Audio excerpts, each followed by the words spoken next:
સુરતમાં પાણીજન્ય રોગચાળો વકર્યો છે। 48 કલાકમાં 40 થી વધુ બાળકો દાખલ કરાયા છે। સિવિલમાં બાળકોનો વોર્ડ ફૂલ થઈ ગયો છે। બાળકોને ડેન્ગ્યુ, મેલેરિયા સહિતની બીમારી થઈ છે। સિવિલમાં એક બેડ પર 2 બાળકોને સારવાર આપવી પડી રહી છે તેવી અત્યારે હાલત છે। ડેન્ગ્યુ અને તાવના કારણે 2 લોકોના મૃત્યુ થયા છે। ગોડાદરાના 19 વર્ષીય સોરજી વિશ્વકર્માને છેલ્લા 20 દિવસથી તાવ આવતો હતો। ખાનગી હોસ્પિટલમાં ડેન્ગ્યુ થયું હોવાનું નિદાન થયું હતું। સારવાર દરમિયાન તેનું મોત નીપજ્યું હતું। જ્યારે ઊન વિસ્તારમાં 50 વર્ષીય અજયપાલ યાદવ 5 દિવસથી બીમાર હતા। નવી સિવિલ હોસ્પિટલમાં સારવાર દરમિયાન મોતની પુષ્ટિ થઈ છે।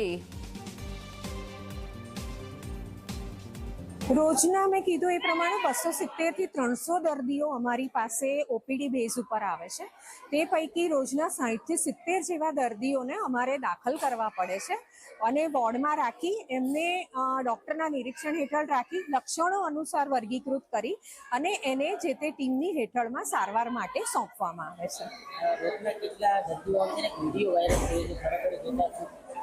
હાજી, અને જ્યારે પણ અમારી ઇમરજન્સીના દિવસે દર્દીઓ દાખલ થાય છે ત્યારે એ દિવસે ઇમરજન્સી ટીમ દ્વારા દર્દીઓને જે એકબીજાનો ચેપ ન લાગે એવા દર્દીઓને સાથે રાખવામાં આવ્યા હતા, જેથી એ દર્દીઓને નિરીક્ષણમાં રાખી અને એમના લક્ષણોને અનુસાર વર્ગીકૃત કરી પ્રોફેસર દ્વારા એમની તપાસ કરી અને જરૂરી સારવાર નક્કી કરી એમને જે તે ટીમને ડૉક્ટર્સની ટીમને સોંપવામાં આવે। સુરત શહેરમાં પાણીજન્ય જે રોગચાળો છે તેને માથું ઉચકતું હોય તે રીતના જે દ્રશ્યો છે તે સામે આવી રહ્યા છે। હાલ 24 કલાકની ટીમ આવી પહોંચી છે સુરતના નવી સિવિલ હોસ્પિટલના પીડિયાટ્રિક વિભાગમાં, જ્યાં છેલ્લા 40 કલાકમાં 48 થી વધુ જે બાળકો છે તે બાળકોને સારવાર માટે અહીં ખસેડવામાં આવ્યા છે। આપ સીધા દ્રશ્યો જોઈ શકો છો।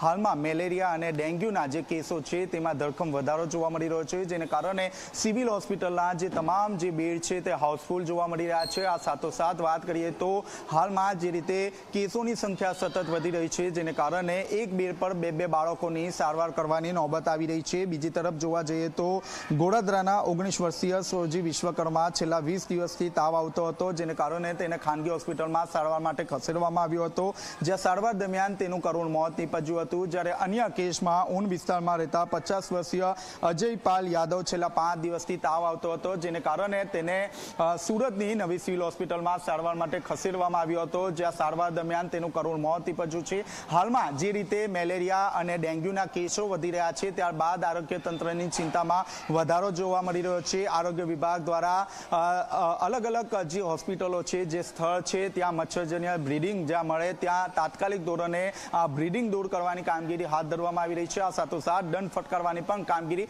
હાથ ધરવામાં આવી રહી છે। કેમેરામેન વિજય બેસાણી સાથે ચેતન પટેલ, ઝી મીડિયા, સુરત।